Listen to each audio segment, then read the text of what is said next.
Hey guys, I'm back again. Sorry I got cut off on that last early part one of this video. But I was talking about the Seahawks-Panthers game tomorrow. And again, the injury concerns with Ansah and Shaquille Griffin is questionable. Game time decisions. Clowney is out. Michael Kendricks is out. And hey, Seahawks Martin, what's up? Hey, tell your parents thanks for the nice present. I just got it yesterday, and that was a nice surprise to get from you guys. A lovely dilettante chocolate, tower. That was awesome. Thank you so much. Mesh post, another nail biter with all these injuries. Yep, for sure. And good job, Seahawks Martin. I saw your post about the blanket drive now expanding out to gloves and hats and stuff. So it's awesome what you're doing, bro. Keep it up. Oh, Martin didn't know about the present. Yeah, your parents hooked me up. It was very kind of them. So going back to the game. Now I know this Panthers team is very different. There's no Cam Newton. Their coach has been fired, so they got an interim coach right now. But I think this is one of these teams that are better than their record says they are. They lost some nail-biter games that they really should have won. One of them was against the Saints, that because of some missed field goals, they lost that one. They beat the Packers too. They had the ball at the 1 yard line, and McCaffrey got stopped right at the goal line. And those are two wins right there. That instead of, I think they're 5-8, they would have been 7-5. They'd have a winning record right now if for those two games that they were just missed it by that much. Again, it's that razor thin edge when it comes to some of these games in the NFL, which is exciting. Tyler always wants to know about my car. I said earlier, this is a rental. I rented this 15-passenger van for my daughter's group birthday outing last night. She turns 15 tomorrow. And we went to an escape room. My first escape room last night. I don't know if you guys were done with those things, but it was a lot of fun. But yeah, so 15 passengers. We didn't have 15. We were supposed to have close to 15, but we had a couple people drop out. But we still had like 11 people in here, so couldn't fit it all in one car. So yeah, it's one of those deadly skills. Yeah, it's one of those white vans that you always see. If they're sitting outside a school, better call the cops kind of vans. But it's bare bones minimum, but it fits a lot of people, so it's pretty cool. Anyway, yeah, so I'm on my way to the airport car rental to return this thing. Going back. Oh, Rohan's talking about injuries. I mean, every team's got injuries. Nobody's immune from them. But it's how you overcome them. My only concern again is, as I was starting to say, was Cody Barton, which is good. He has some experience against the Rams in the Rams game. Hopefully that'll get him a little bit more prepped up for this game. I don't think the Panthers are going to be quite as challenging as the Rams were with their up-tempo and elaborate offensive schemes as far as crossing routes and things like that. But we got to stop Christian McCaffrey. We're going to want to run the ball, just like we want to run the ball. And the Panthers and Seattle kind of remind me of each other. We've played them so much over the last few years. Almost every game that I can recall has always been close. Probably the ones that the furthest margins were probably the playoff games.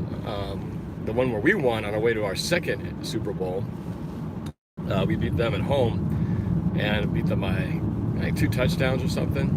And then, of course, the other one were, what was it, 4 seasons ago, 2015, we went to Carolina, got down 31 game. It was 31-24. I was at that game. And if we could have gotten an onside, or if we liked to kick a couple field goals earlier on, it could have been a whole different game. But could have been the greatest comeback in history, 31 points down. But other than those 2 games, really, almost every game has come down to like the last possession, the last score. And I don't expect anything different in this game. Seattle's just not a really run it up on teams type, that's just not how Seattle rolls. Seahawks plays ball control, running, time of possession, win the turnover battle, and, strike effectively in passing situations. But, you know, we're not a 45 points, you know, running up on some teams type of team. That's just not us. So I expect it to be close. It wouldn't shock me if we fall behind early, just again because it's every single time it's just like that. And so, you know, I've got my concerns, but we've all these guys we've dealt with being out at one point or another. You know, Kalani was out, I believe, for the Eagles game, wasn't it? And then our other D linemen stepped up, so that was good. So hopefully that can happen in this game. Rasheem Green, we're going to need him. We're going to need Jaron Reed in the middle, Jefferson, all those guys. But we're not going to have potentially either of our two pass rushing specialists, Ansah and Clowney. Ansah's game time decision. But that means Hakeem's going to have to step up in the pass rush, you know, try to be a disruption in there.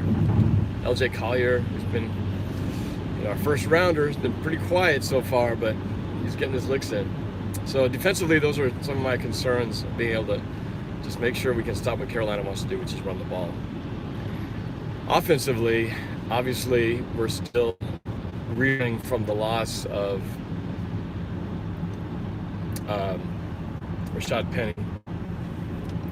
And it's going to be CJ Prosise. This is Prosise time. If the guy, this is his moment. This is 4 years of dealing with numerous injuries and him not being able to stay healthy and stay on the field. This is his opportunity, not only to contribute something as a Seahawk in the biggest opportunity, but he's also playing for his future contract, not necessarily with the Seahawks, but even his next job, because after this is it. So, I mean, unless he does some amazing things, I don't see Seattle re-signing him after this year, but he's playing for his next, he's been out the resume for next year for some other team to pick him up. So hopefully that's motivation for him to get out there and do some things. And he has, the few times he's been out there, not this last time, he's, again, a little rough, and of course not being the featured back, he didn't probably get a whole lot of the you know, reps in practice, but now that he is the number 2 guy, hopefully this week just gives him a little bit of a leg up on preparation for this game. So CJ Prosise, I hope to see some surprisingly, you know, good plays out of him. Maybe more out of passing situations than even running, but hopefully a little bit of both. If you guys remember back in, what year was it? 2016, I think. We did the Patriots and beat them in Foxborough, and then played Philadelphia after that. He had such a great couple of games there. That was his splash of greatness, those 2 games, where he ran the ball, caught the ball, and just was awesome. And then he was out. So I'd love to see him recapture that form. That might be wishful thinking, but and if it's not him, then we got Travis Homer right behind him, and I'm kind of excited. You know, new guy, and he looks like, you know, he's got some power to him. So I'm kind of excited to see him get a few touches. In case Prosise can't do what he's got to do. If you guys remember, Prosise did have a fumble during a read-option play where I think Russell wanted to keep it. It looked like he was going to take it, and there was just a funky exchange where I think Prosise thought he was getting it, didn't let it go, and so the ball slipped out of their hands.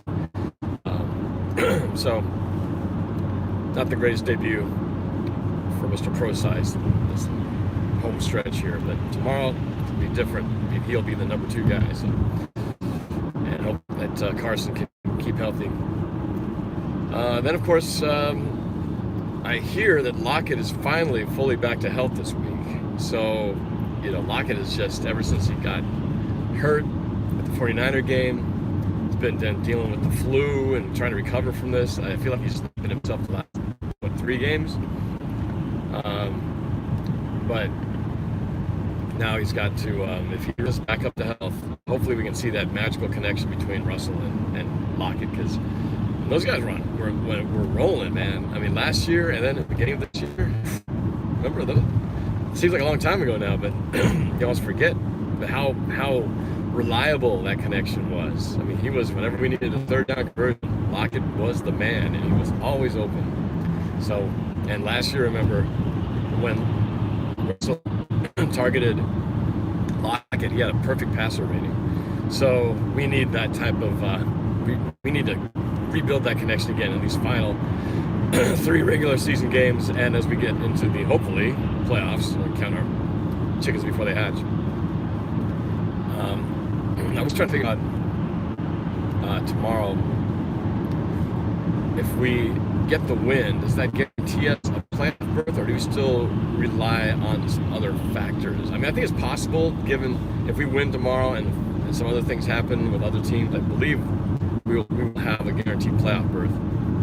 Obviously, we'd love to get the whole full meal deal, which is a win out, including beating the 49ers at home, and then if a couple of things go right our way, we can still get that #1 seed. It's still a possibility, but first things first, we got to win tomorrow. And who knows, maybe the 49ers, you know, they're pretty banged up. Richard Sherman potentially out. They got a couple of Ford, and I believe you guys have another interior lineman or linebacker out with the 49ers. You guys got beat up pretty bad going against the Saints last week. But we got to beat them, of course, in the final game. But who knows? They might, you know, there is that potential for a trap game, a letdown. You know, that whole thing, you rise up and have an epic battle, an epic win against a team like the Saints. And it's a very natural human nature thing that they could go up against a team like the Falcons and feel like, you know, there's that psychological letdown where a team like that might come back in and shock them and beat them. So, come on, Falcons, you can do it. Shock the world. That would be awesome. That would just be like a early Christmas present. So, we'll see. Every week is potential playoff shifting, position shifting tomorrow. So that's going to be fun to watch how it all plays out. But we get the early game, so we'll know right away. At least Seattle's standing once the morning passes. So, again, I will tomorrow be streaming out of Emerald Downs for the final home game of the year.